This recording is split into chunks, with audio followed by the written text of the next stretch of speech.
ওই যে লাইলাতুল কদর একটা রাত দিয়ে দিছেন এই মাসের মধ্যে, যা হাজার মাস হাজার বছরের চাইতে ওই পুণ্যবতী রাত এ মুসলমান, ফজিলাতপূর্ণ রাত যদি কারোর কপালে জুইটা যায় তার জীবনটা বড় ধন্য হয়ে যাবে। এই মাসে দেখা যায় অনেক বড় লোকেরা রং বিরঙের খাবার খায়, গরিব অসহায় সে দেখে। শেষ 10 দিনে বেজর রাতগুলো দেখে রাসূল নিজে ইবাদত করেছে, সাহাবীদের তাগিদ দিছে।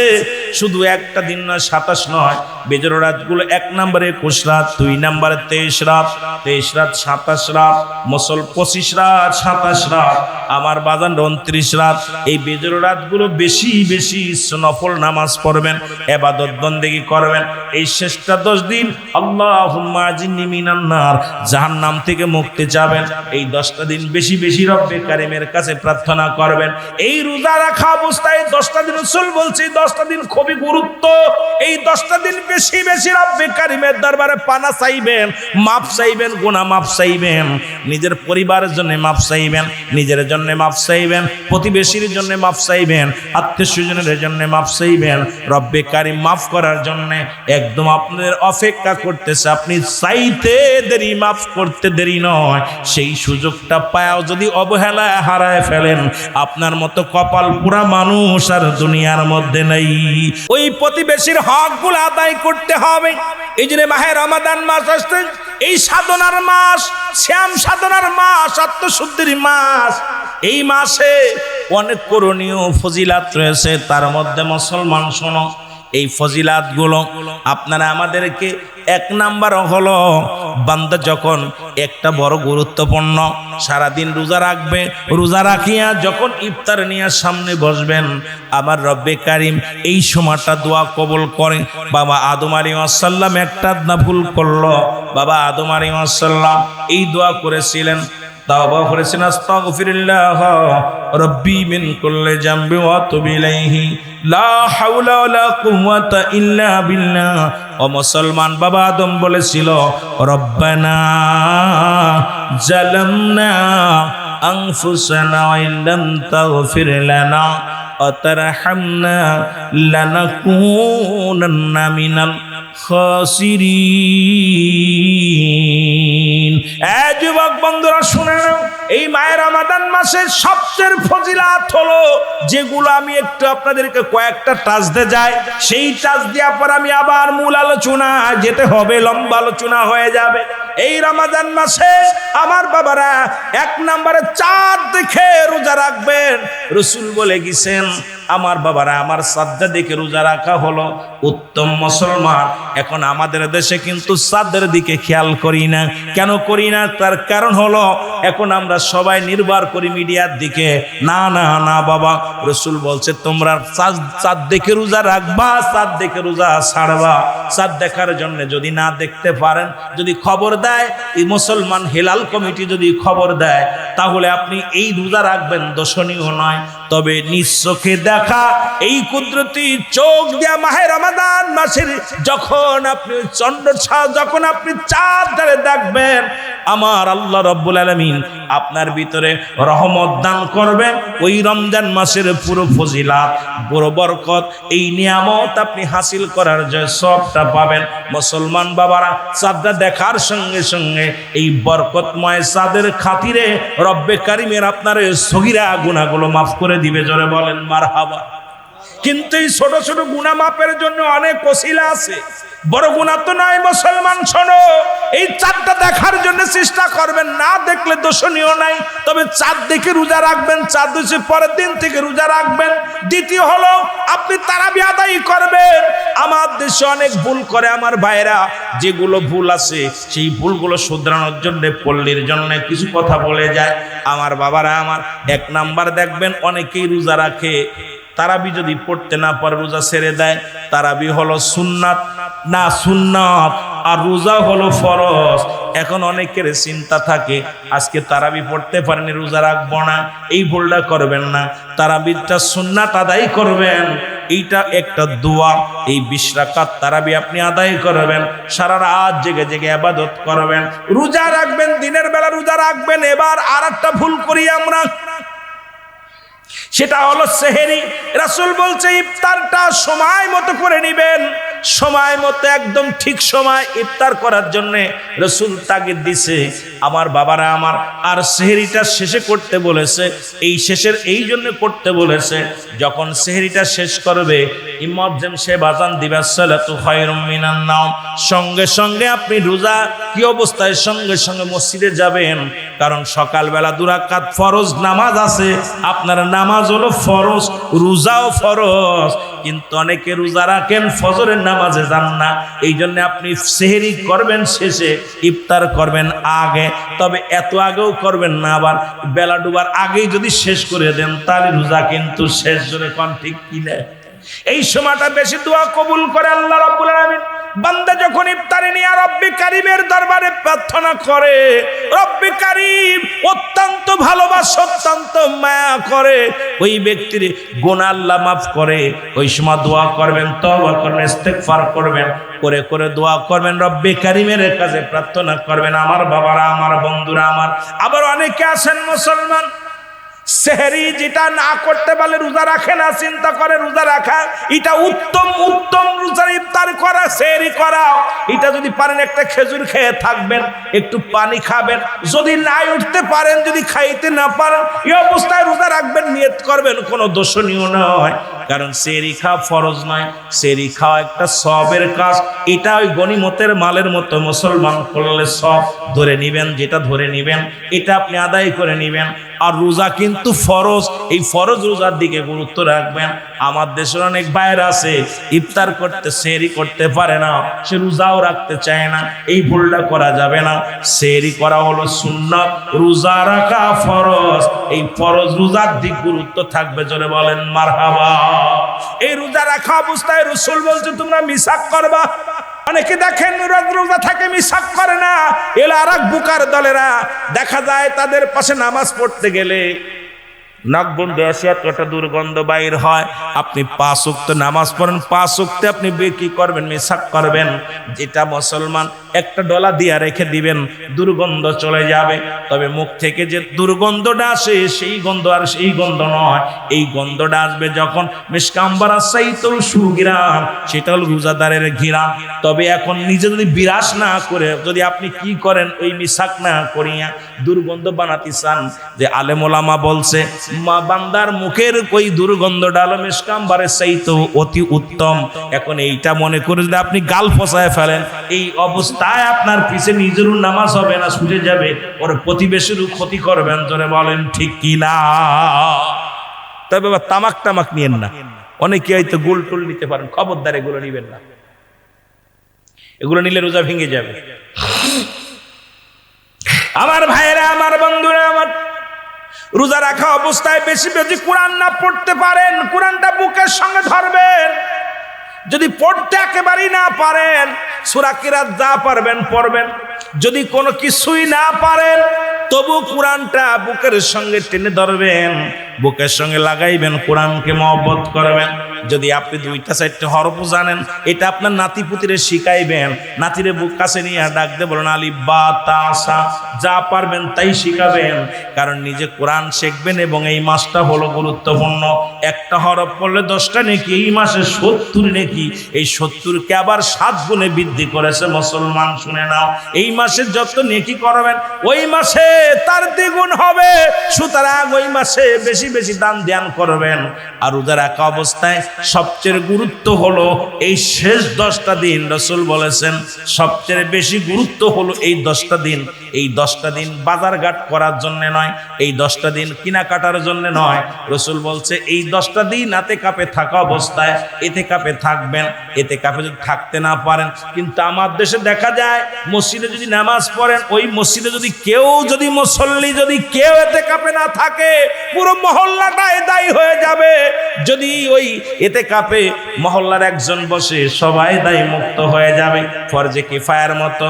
তবে এতেকাফে বসা অবস্থায় যদি কোনো ব্যক্তি জানাজার নামাজে শরীক হয়, দেখা যায় মসজিদ থেকে বাইর হইয়া বাইরে জানাজার নামাজে শরীক হয়েছে, সঙ্গে সঙ্গে এতেকাফ ছুটে যাবে। কিন্তু আমার দেশে বর্তমান এতেকাফে বসে মোবাইল টেপে আর গল্প করে, বিয়ের সঙ্গে গল্প করে, বন্ধুর সঙ্গে গল্প করে। এতেকাফে বয়ে এসব ভণ্ডামি চলবে না। এতেকাফ শব্দের অর্থ হলো আবদ্ধ থাকা, মরে যাওয়া। সুতরাং একমাত্র যদি তোমার গোসল ফরজ হয়ে যায় তাহলে তুমি গোসল করো, আর যদি না পারো না করলে উত্তম। আমার বাবারা আমার, এখন আমার দেশে যে এতেকাফ হয়েছে ডিজিটাল এতেকাফ, এই এতেকাফ আরো গুনার কাজ হয়ে দাঁড়ায়। জোরে বলেন ঠিক কিনা? গরিব মানুষ, আমি আপনাদেরকে বলি, ও যুবক, একটা কথা আমার মনে পড়ে গেল। আব্দুল্লাহ ইবনে মুবারক এর রাসূলের যার নামটা যদি কোনো ব্যক্তি বলে আমি শুনি নাই, আমি বলবো ওর মতো বোকা দুনিয়ার মধ্যে নাই। আব্দুল্লাহ ইবনে মুবারক প্রতি বছর মক্কা শরীফ জিয়ারত করতে যায়, মদিনা জিয়ারত করতে যায়। এই বছরও মদিনায় যাইতেছে, চাউল ডাউল সব কিছু নিয়ে রওনা দিছে। এমন সময় এর মুসলমান ছোট ছেলেরা ডাক দে বলে, আব্বু কই যাও? কয় মদিনায় যায়। ডাক দে বলে, বাবা গো আপনি মদিনায় যাও। ও বাবা, আমার তো গোস্ত পরানে চায়, আমাকে একটু গোস্ত খাওয়া যাও। আব্দুল্লাহ ইবনে মুবারক ডাক দে বলে, বাজান আমি মদিনায় যাই, এখন তুমি গোস্ত চাইলে এখন কেমনে আয়না দিব? বলে, বাবা গো আমি যখন মক্তবে গিয়েছিলাম, মক্তব থেকে পড়ে আসার সময় দেখি ওই প্রতিবেশীর বাড়িতে গরুর গোস্ত রান্না করতেছে। ওই গরুর গোস্তর ঘিরান আমার নাকে লাগছে, এই সুঘ্রাণ আমি সহ্য করতে পারি নাই। এখন আপনি আমারে দয়া করে গোস্ত এনে দেন। ওদের বাড়িতে গিয়েছিলাম, গোস্ত চাইলাম, কিন্তু গোস্ত দিল না। আমি ওরা মুসলমান, ওদের বাড়িতে সালাম দিলাম, আসসালামু আলাইকুম ইয়া আহলাল বাইত,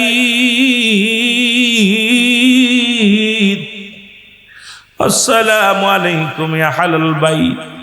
ভিতর থেকে আওয়াজ আসলো। আমি জিগাইলাম, আপনারা গোস্ত রানছেন নি? কয় হ। আমাকে একটু দেন। তারা দেই নাই। আব্বা গো আমার গোস্ত পরানে চাই, আমাকে একটু গোস্ত দেন গো আমার আব্বা। আব্দুল্লাহ ইবনে মুবারক মনে বড় কষ্ট পাইয়া রওনা হয়ে গেলেন। বলে, বাবা আমি আসি। উনি রওনা দিয়ে গেলেন। যায় ওই প্রতিবেশীর বাড়িতে যায় বলেন, আসসালামু আলাইকুম ইয়া আহলাল বাইত। বলে, আলাইকুম আসসালাম। বলে, ভাই মুবারক আপনি আমার বাড়ি আইছেন, আমি বড় খুশি। আপনাকে পেয়ে আমি বড় খুশি হইলাম। মুবারক বলে, আপনি আপনার কাছে খুশির জন্য আসি নাই, আপনার কাছে জানতে চাই আপনি কি মুসলমান? বলে, হ্যাঁ। আপনি কি কোরআন পড়েন নাই? কোরআনের ভিতরে প্রতিবেশীর বিষয়ে যারা ব্যবহার করছে। আজকে আমরা কত ধনী মানুষ বাজারে যায় রং বিরঙের বাজার করি। গরিব তাকায় তাকায় দেখে, ব্যান চালককে ডাক দে বলি, যা 10 কেজি গোশ নিয়ে বাড়ি দিয়ে আয়, 2টা মুরগি বাড়ি দিয়ে আয়, 2 কেন দই বাড়ি দিয়ে আয়, মিষ্টি বাড়ি দিয়ে আয়। ব্যান চালক ডাক দে বলে, আমার আল্লাহ, আমিও বাড়ির পশি আমারে গরিব বানাইলাম। ধনী এত টাকার সম্পদ, এত টাকা কিছু খায়, জীবনে 1 পিস গোস্ত সগি দেখলাম না, দইও খাইতে পারলাম না। এরে মুসলমান, তুমি প্রতিবেশীর হক আদায় না করিয়া তুমি যদি কবরে চলে যাও, রব্বে কারিমের কাছে ধরা পড়ে যাবা। আব্দুল্লাহ ইবনে মুবারক ডাক দিয়ে বলে, ও ভাই রে,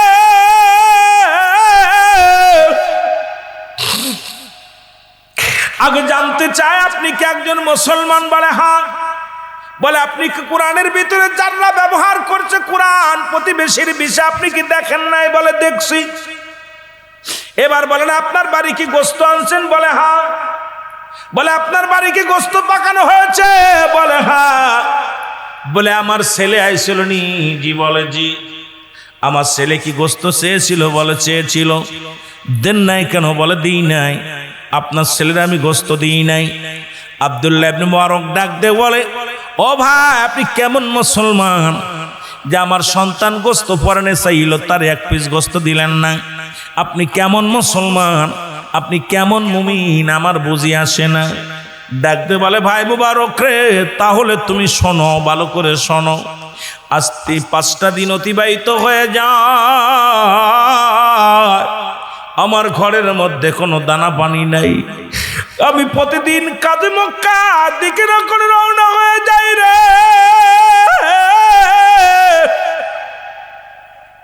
আমি প্রতিদিন যখন কাজে বাইর হয়ে যাই, সারাদিন মক্কা মদিনায় ঘুরি, কোনো মানুষ আমারে কাজ দেয় না। আজকে যখন যাইতেছিলাম, আমার ছেলেরা ডাকতে বলে আব্বু আজ 5টা দিন অনাহারে, 5টা দিন খানা খাই না। বাবা গো, আজ যদি আমাদের জন্য খানা না আনো, নির্ঘাত আমরা মারা যাব। এইটা যখন বলতেছিল আমার সন্তানেরা, আমি ব্যাগটা নিয়ে যখন বাজারে যখন আমি কাজে গেলাম, কোনো মানুষ আমারে কাজ দিল না। যখন আমি ব্যাগটা নিয়ে বাড়ির দিকে ফিরতেছিলাম রে ভাই মোবারক, আমার কলিজার টুকরা সন্তানের ওই কান্নার আওয়াজ, আমার কলিজার টুকরা সন্তানের ওই কান্না আমার হৃদয়ের ভিতরে লাগছে রে। আমার মাসুম বাচ্চা ডাকতে বলে আব্বু,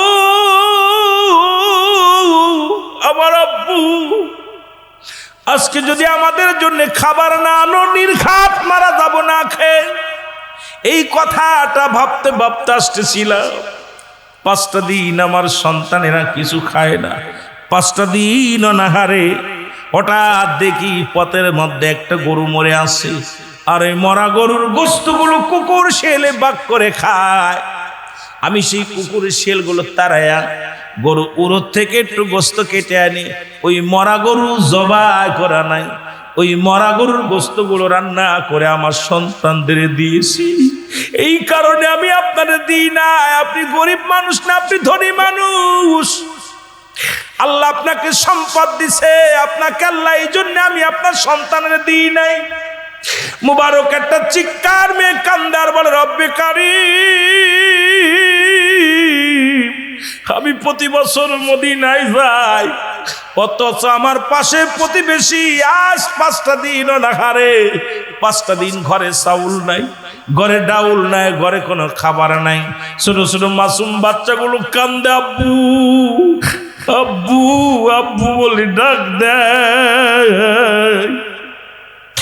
আরে আমার কলিজার টুকরা সন্তান একবার আব্বু বলে ডাক দিছে, হৃদয়ের ভিতরে লাগছে। আমি সঙ্গে সঙ্গে চলে আসলাম প্রতিবেশীর বাড়িতে। আর এই বালকগুলো যখন খানার জন্য কাচ্চা আব্বু বলে ডাক দিছে, বাবার অন্তরে কত আঘাত লাগছে। ভাই দাঁড়াও রে, একটু দেরি করো, আমি আসি।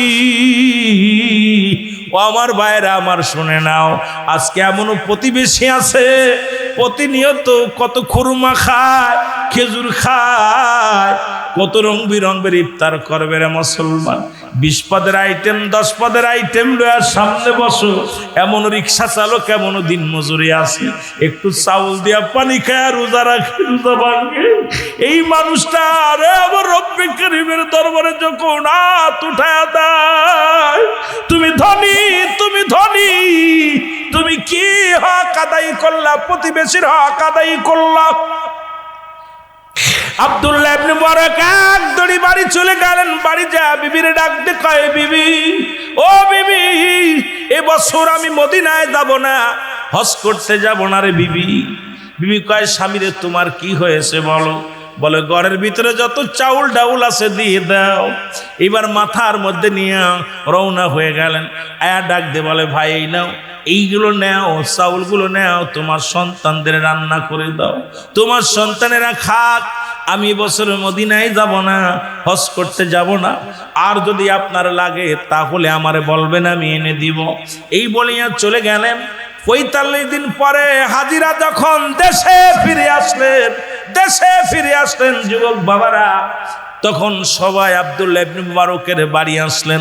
গ্রামে যত সবাই বলে, আব্দুল্লাহ ইবনে মুবারক আপনি আমাদের এত ভালোবাসেন, একই তাঁবুর মধ্যে নামাজ পড়লাম, একই তাঁবুর মধ্যে ঘুমাইলাম, একই তাঁবুর মধ্যে দৌড়াদৌড়ি করলাম, একই জায়গায় রাসূল পাক সাল্লাল্লাহু আলাইহি ওয়াসাল্লামের রওজা জিয়ারত করলাম।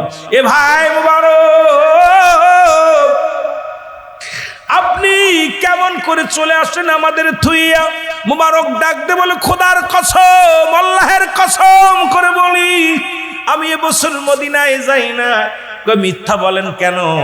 একই তাঁবুর মধ্যে ঘুমাইলাম, একই জায়গা খাইলাম, একই সাথে তওয়াফ করলাম, একই সাথে ইবাদত বন্দেগী করলাম। মোবারক ডাক দে কয়, ভাই খোদার কসম করে বলি এবছর আমি মদিনায় যাই নাই, মদিনায় যাই নাই। আল্লাহ রাব্বুল আমিন ইলহামের মাধ্যমে জানিয়ে দেয়, মোবারক রে তুমি জানো না এই বছর তোমার দানটা আমি আল্লাহ এতভাবে কবুল করেছি। এই বছর মদিনা শরীফে যত হাজির আছে সবার হজগুলো আমি আল্লাহ রাব্বুল আলামিন তোমার দানের খাতিরে সবার হজগুলো কবুল করেছি। আর তোমারে বানাইয়া গোটা মদিনায় ঘুরাইছি, তোমারে সাজাইয়া, তোমারে মুবারক তোমারে দেখাইয়া গোটা মক্কা মদিনা হাজিদের মধ্যে ঘুরাইছি। কারণ এই বছর তুমি প্রতিবেশীর হকটা আদায় করেছো, এই জন্য আমি আল্লাহ এত খুশি হয়েছি। ওই প্রতিবেশীর হকটা আদায়ের জন্য আমি রব্বে কারিম এই বছরের সমস্ত হাজিদের হজ আমি আল্লাহ কবুল করেছি। জোরে বলেন সুবহানাল্লাহ। এই বয়সটাকে এমন ভাবে কোনো অন্যায় পথে খাটায় না। এই মাসটা মুসলমান এই যৌবনকালে ইবাদত বন্দেগী বেশি করো, কোনো খারাপ কাজে লিপ্ত হয় না, জিনা ব্যভিচারে লিপ্ত হয় না, বন্ধু বান্ধব বেশি বানায় না। কারণ আমাদের যুগে এখন বন্ধু অনেক আমরা বন্ধু বানাই। আমার বাবারা আমার ভালোবাসা একটা জিনিস আর বন্ধু বানানো একটা জিনিস। যৌবনকালে যত যার বন্ধু কম থাকবে রব্বে কারিমের দরবারে ইবাদত বন্দেগী করে সে শান্তি পাবে। যত তার বন্ধু যার কম থাকবে ততই আল্লাহর নৈকট্য হাসিলের জন্য তার ভালো হবে। যৌবন বয়সে যত বন্ধু বান্ধব কম থাকবে ততই রে বন্ধু বান্ধবের পাল্লায় পড়িয়া। এই যৌবন বয়সে বন্ধু বানান কাকে? যে আপনাকে নামাজের জন্য তাগিদ দেয়, আসদস্ত নামাজ পড়ি। বন্ধু বানান তাকে যে ব্যক্তি বলে বন্ধু তুমি রোজা রাখছো, রোজা রাখতেই হবে। বন্ধু বানান তাকে যে বন্ধু হালাল খাওয়ার জন্য আপনাকে তাগিদ দিবে। বন্ধু বানান তাকে যে ব্যক্তি হারাম কাজে লিপ্ত হবে না, নিজেও হবে না, আপনাকে হতেও দিবে না।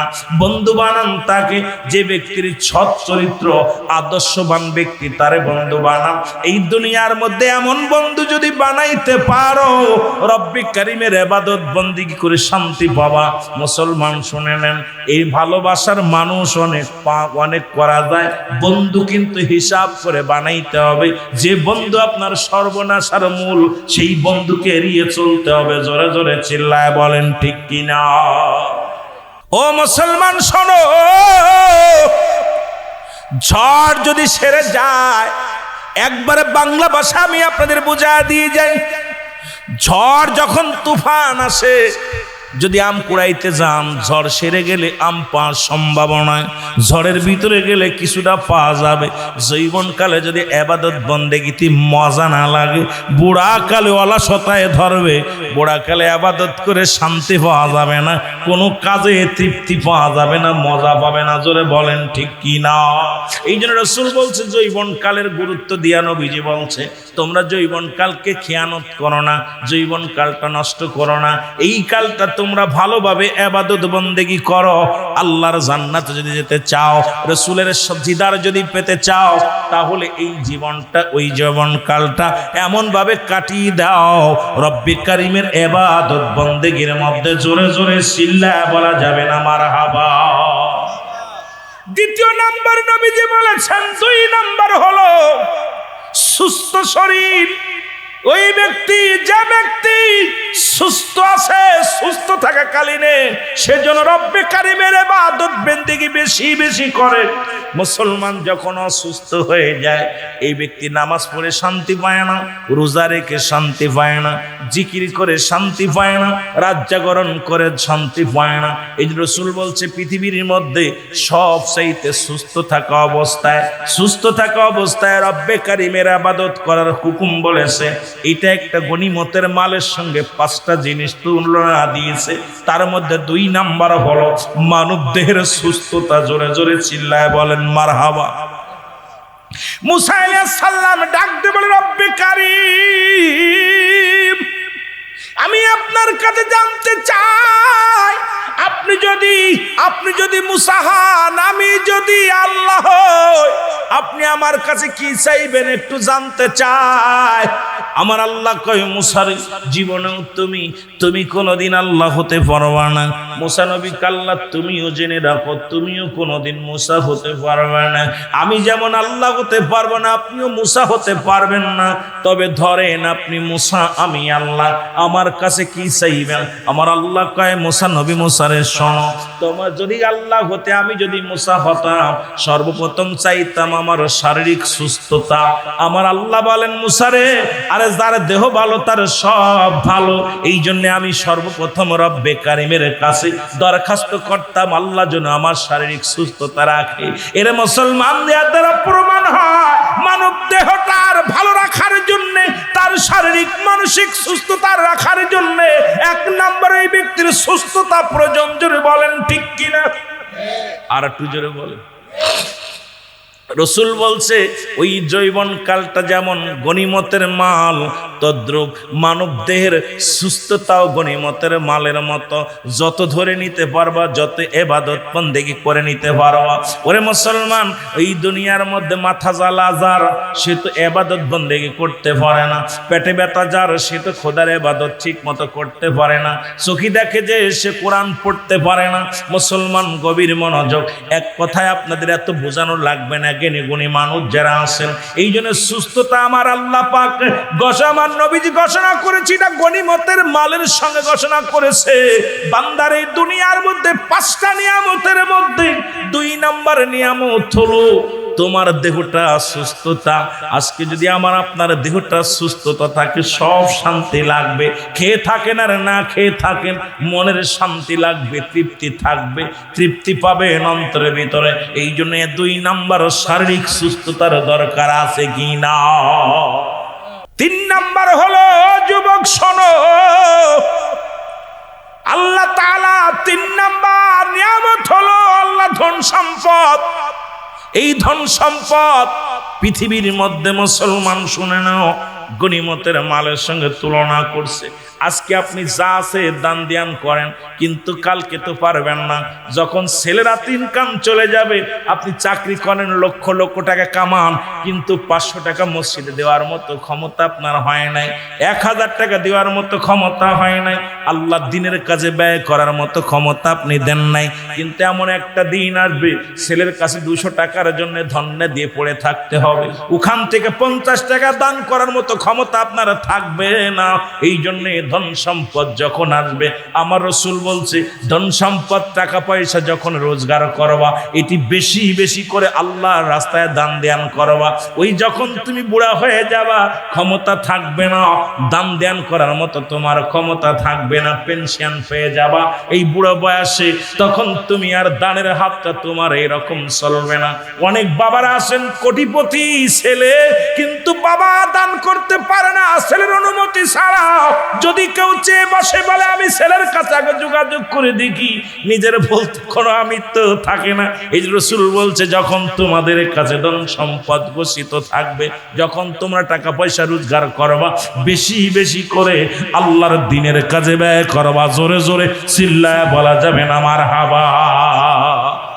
এ মুসলমান, 4 নম্বর হলো রাসূল বলছে পিতা মাতা দুনিয়ার মধ্যে জিন্দা থাকতে রে, এই ভুলটা আরো করে ফেলি। পৃথিবীর মধ্যে পিতা মাতার নাফরমানি সন্তান কখনো জান্নাত পাবে না। কারণ রব্বে কারিমের সন্তুষ্ট করতে হলে তুমি যৌবন বয়সে রক্ত গরমের সময়, তখন খবরদার খবরদার তোমার আব্বা মায়ের মুখের দিকে তাকাও, এমনভাবে তাকাও বিনয় হয়ে যাও, মা বাবার দিকেই বিনয় হয়ে যাও। এই জন্য আমি আস্তে আস্তে আলোচনার দিকে যাইব। এই বিষয় নিয়ে অনেক আলোচনা রয়েছে মুসলমান। নবীজি বলছে গনিমতের মাল যেমন পাইলে তুমি ভক্ষণ করো, তোমার হয়ে যায়। যখন তোমার আব্বা মারে পাইবে, তখন তুমি তার পায়ের নিচে নেশার হয়ে যাও, জীবনটা বিলিয়ে দাও। রাসূল বলছে তোমরা বেশি বেশি করে, নবী আমার নবী বলছে আমার বন্ধুগণ শোনো, ওই পিতামাতার দিকে এমন ভাবে রুজু হয়ে যাও। নবীজি বলছে পিতামাতা যখন বুড়া হয়ে যায়, খবরদার খবরদার তাদের সঙ্গে শব্দ ব্যবহার করো না, টু শব্দ করো না। তোমাদের আব্বা মা যখন বুড়া হয়ে যায়, বুড়া মানুষ আর বুড়া মানুষের ব্যবহার এক হয়ে যায়। বুড়া মানুষ যেমন ভুল করে, বুড়ো মানুষগুলো এরকম ভুল করবে। বুড়ো তোমার সন্তান যেমন তোমার বিরক্ত করে, তোমাদের আব্বা মা যেমন বুড়া হয়ে গেল এরকম বিরক্ত করবে। খবরদার খবরদার, আব্বা মার মুখের দিকে তাকায় আংড়া চোখে তাকাও না, রাগ মুখে তাকাও না। কারণ বাবা মা সন্তুষ্ট হইলে রব্বে কারিম সন্তুষ্ট হয়ে যায়। ওই গনিমতের সঙ্গে তুলনা করেছে জৈবন বয়সে এই 5টা জিনিসের মধ্যে 4র্থ নাম্বার হলো তোমার মা তোমার বাবা। এই জান্নাতটা ঠিক রাখো। যদি রব্বে কারিমকে পাইতে চাও ও মুসলমান, তুমি যতই কাবা শরীফের ইমাম হও, যতই তুমি বাইতুল মাকারামের খতিব হও, তোমার আব্বা মা তোমার উপর রাজি নয়, জীবনের সব ইবাদত বরবাদ হয়ে যাবে, সব বরবাদ হয়ে যাবে। জোরে জোরে চিল্লায়া বলা যাবে না আল্লাহু আকবার। রহমতের নবী বলে গেলেন, তোমাদের মা তোমাদের বাবা, তোমাদের মা তোমাদের বাবা যদি কখনো নামাজ, তুমি সুন্নাত নামাজ নফল নামাজ দাঁড়াইছো, আব্বা মা ডাক দিছে রুহুল আমিন, সঙ্গে সঙ্গে তুমি নামাজ ছেড়ে দাও। বাবা মা ডাক দিছে রুহুল আমিন, নামাজ ছেড়ে দাও, আগে ডাকে উত্তর নাও। কারণ একমাত্র ফরজ নামাজ ব্যতীত সুন্নাত নফল নামাজ দাঁড়ানো পড়ু যদি আব্বা মা ডাক দেয়, সঙ্গে সঙ্গে নামাজ ছেড়ে দাও, দিয়ে বাপ মার ডাকে সাড়া দাও। কারণ এটা যদি না দিতে পারো তোমার তোমার নসিব খারাপ, তোমার বদকপাল। 5 নাম্বার হলো আমার নবী বলছেন, সেটা হলো গনিমত, সেটা হলো মায়ের রমাদান মাস। এই মাসটা গনিমতের মাল মনে করি যে ব্যক্তি আঁকড়ে ধরল না, এই ব্যক্তির মতো কপাল পোড়া মানুষ আর নয়। 5 নাম্বার হলো আমার নবী বলছেন, সেটা হলো মায়ের রমাদান মাস। এই মাসে 3টা খণ্ড, রহমত, মাগফিরাত, নাজাত, 3টা খণ্ড করলেন। এই মাসটা হলো কুরআন নাজিলের মাস, এই মাসটা হলো লাইলাতুল কদরের মাস, এই মাসটা হলো গুনাহ মাফের মাস, এই মাসটা হলো গুরুত্বপূর্ণ। এমন নবীজি এই মাসটারে এত গুরুত্ব দিয়েছেন, এই মাসটাকে বেশি বেশি ইবাদত বন্দেগী করবেন। এই মাসের মধ্যে ইফতার করবেন, এটা একটা বড় নিয়ামত, এটা একটা সওয়াবের কাজ। ইফতারি করবেন, এটা একটা সওয়াব। এরপরে সেহরি করবেন, এটা একটা সওয়াব। তারাবি 20 রাকাত সময় মতো ঠিক মতো পড়বেন, এটা একটা সওয়াব। মানুষকে দান ধ্যান করবেন, এটা একটা সওয়াব। এটা মুসলমান নবীজি বলছি, এটা গনিমতের মালের সঙ্গে রমজান মাসটা তুলনা করলেন। কেন করলেন? সেটা হলো মায়ের রমাদান মাস যত দীর্ঘ 11টা মাস, এই 11টা মাস সামনে বাবার রয়েছে। একটা মাস এই পৃথিবীর মধ্যে আপনার আমার জন্য বরকতময় পুণ্যময় মাস, রোজা মুসলমান গুনাহ মাফের মাস। এই মাসটা পৃথিবীর মধ্যে সবচেয়ে উত্তম মাস, মাহে রমাদান মাস আপনার আমার জন্য গুরুত্বপূর্ণ মাস। জোরে জোরে বলেন মারহাবা। এই মাসের মধ্যে আছে ইতিকাফ, এই মাসের মধ্যে আছে বিজুর রাত, এই মাসের মধ্যে আছে রহমত, এই মাসের মধ্যে আছে বড় রহমত মাগফিরাত, এই মাসের মধ্যে আছে জাহান্নাম থেকে মুক্তি। এই মাসে শয়তানকে আবদ্ধ করা হয়েছে। এই মাসে সমস্ত মুসলমান 8টা জান্নাতের দরজাগুলো খুলে দিয়েছে আমার আল্লাহ, 7টা জাহান্নামের দরজা বন্ধ করে রাখছে। এই মাসটার মধ্যে এত ফজিলাতপূর্ণ মাস, আমার নবীজি বলছে এই মাসটা পায়াও যে ব্যক্তি তার গুনাহ ঝরাইতে পারল না, এই মাসটা পায়াও যে গনিমতের মালের সঙ্গে তুলনা করলেন। এরপরও যদি কোনো ব্যক্তি এই মাসটা পায়ও যদি দুনিয়া থেকে গুনাহগার হয়ে চলে যায়, এর মতো কপাল পোড়া মানুষ আর পৃথিবীর মধ্যে কেউ নাই। জোরে জোরে চিল্লায় বলেন মারহাবা। আর একটু জোরে বলেন না। এ মুসলমান গভীর মনোযোগ।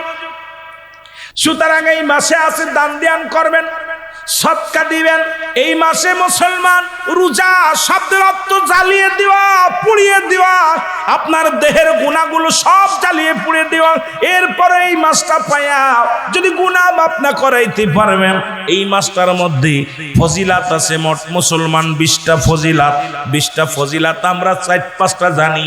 অনেকে চিন্তা করি রোজা রাখা, সেহরি করা, ইফতার করা, তারাবি পড়া মুসলমান, আর ইফতার করা। এর সেই তারও আছে মুসলমান। এই 4টার মধ্যে সীমাবদ্ধ নাই। এর ফজিলাত হলো 20টার উপরে ফজিলাত। এর মধ্যে রমজান মাসে রয়েছে। এই ফজিলাতগুলো আমাদের জানার দরকার, বোঝার দরকার। কিন্তু আমরা অনেকেই কিন্তু রমাদান মাসের গুরুত্ব ভুলে গেছি। এই মাসটা রব্বুল আলামিন, আমার রব্বুল আলামিন এত গুরুত্ব দিছে, এই মাসটার মধ্যে এত বড় রহমত দান করেছে, যে মাসটা পায়া আমার নবীজি খুশি হয়েছেন। এই মাসটা পাইয়া আমার বাবা নবীর উম্মাতের জন্য মায়ের রমাদান মাসটা, আমার রমজান মাস আমাদের জন্য গনিমতের মাল। যেমন যুদ্ধের ময়দানে যাইয়া বাতিলদেরকে পরাজয় করে যে মালামাল পা গেল, এটা যে ধরবে তারই লাভ। যেটা ধরে নিয়ে যেতে পারছে, ঠিক মাহে রমজান মাস হলো মুমিনের জন্য গনিমতের সঙ্গে তুলনা। যত আমলগুলো করে নেওয়া যায় এই মাসটার মধ্যে রহমত, মাগফিরাত, নাজাত। জোরে জোরে চিল্লায়া বলা যাবে না মারহাবা? আর একটু জোরে বলেন। ও যুবক, এই মাস আসার আগে প্রস্তুতিমূলক 5টা জিনিস, 5টায় আপনাদের জন্য, এই রহমত পাওয়ার জন্য, মাগফিরাত পাওয়ার জন্য 5টা জরুরি ভিত্তিতে যে আলোচনাগুলো আমি করে যাই, খুব খেয়াল করবেন। 1 নাম্বার হলো মুসলমান আপনার জৈবনকাল। এই পৃথিবীর মধ্যে 1 নাম্বার হলো জৈবনকাল। এই জৈবনকালে যত মূল্য আছে, জৈবনকালের মূল্যায়ন দিতে হবে। আজকে আমরা পাশে যারা বসেছে বাবা, এই রকম মুরব্বী দুটো পাশে বসে আছে। আমার এ পাশে যারা আছে এরা যুবক, মাঝে যারা আছেন অনেকেই যুবক। এই জৈবনকালটা কিন্তু খুব গুরুত্বপূর্ণ। বাবারা আমার, সরকারি কর্মচারী, জৈবনকালে আপনি চাকরি করেন, বুড়াকালে আপনাদেরকে কি দেয়? পেনশন দেয়। বুড়াকালে এই জৈবনকালটা খুব গুরুত্ব আল্লাহর কাছে রব্বে কারিমের দরবারে। কারণ যুবকেরা হবে জান্নাতি। 18 বছরের যুবক আর 16 বছরের যুবতী, আল হাসান আল হুসাইন হবে জান্নাতের সরদার।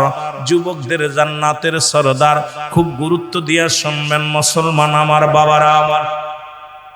রাসূল যেটা বলে গেছে সেই কথাগুলো আমি জানিয়ে আমার আলোচনায় চলে যাব। 1 নম্বরে হলো যৌবন বয়স। ও যুবক, এই যৌবন বয়সে যত আপনি ইবাদত বন্দেগীতে যত মজা পাবেন, এই মজাটা বুড়াকালে পাবেন না।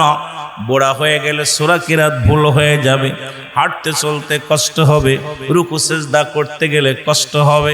মুসলমান, এই জন্য যৌবন বয়সের গুরুত্ব আমার রব্বুল আলামিন আমার হাবিবকে জানিয়ে দিয়েছেন, আমার হাবিব মানুষকে জানিয়ে দিয়েছে।